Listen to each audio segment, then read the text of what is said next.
cars, and it passed another milestone.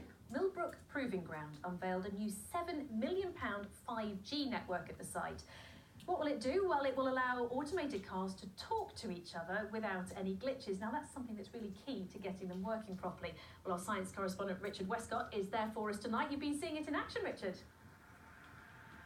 I have, yeah. You know that moment, Janine, when you arrive at a junction in your car and someone perhaps nods to let you in, or you have kind of a visual agreement, you catch each other's eyes. Well, computers need to do that too. Autonomous cars are going to need that kind of autonomous nod so that they don't bash into each other. And to do that, they need a really good phone network, a 5G phone network. Clearly, we don't have that at the moment. And that is why they built this test bed here, because they're going to do 18 months of testing on autonomous cars on 5G. No, it's not what it looks like. Someone hasn't stolen one of the world's best sports cars. This is actually an important step in the progress of driverless car testing. To work properly, the computers on autonomous cars will have to talk to each other, whether they're coaches or emergency vehicles or supercars. To do that, they'll need a flawless 5G connection. Now, we all know what a nightmare it is getting a phone signal from a moving car. And that's what this system is designed to sort out. So I'm live streaming from this camera in the car to the TV screen in the coach, and hopefully you can see the signal without any glitches. Well, now we're on board the bus, so let's talk to Alex, who's the man who runs Millbrook. Alex, can you give us some sort of practical examples, reasons why it's so important to have this 5G? I think at the most basic level, it's so you get very reliable connectivity to a car.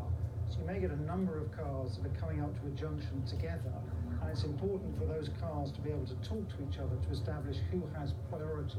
For us to get the biggest benefits out of autonomous cars, we need those cars to be able to talk to each other, to talk to the infrastructure around them, and to really understand what's happening, not just where they are, but what's happening further down the road as well.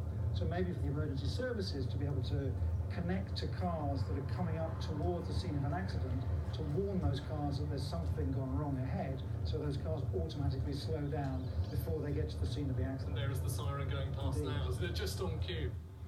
This region is leading the way for the testing of driverless cars. You might have seen various vehicles doing circuits around Milton Keynes. The government wants completely driverless cars on Britain's roads by 2021. Plenty doubt it'll happen that quickly, but this new 5G testbed at Millbrook is another step along the way. So this is going to be one of various test beds across the country where they're going to be trying out all the different aspects, the technology of autonomous cars. Half of this test bed is funded by the government, the other half by industry.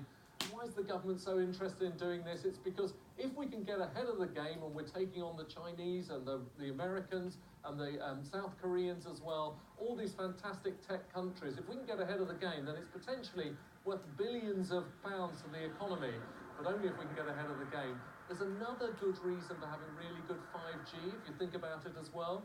If in the future these cars are driving themselves, well, they're going to be full of people with nothing to do, people who are going to be effectively on the internet, streaming TV, streaming films, and also doing some work as well. So they're very keen to get this network up and running so that we can all be more productive when we're driving around. We won't even get that nice little hour perhaps when we're driving, listening to the radio. You'll have to work, I'm afraid, so bad news.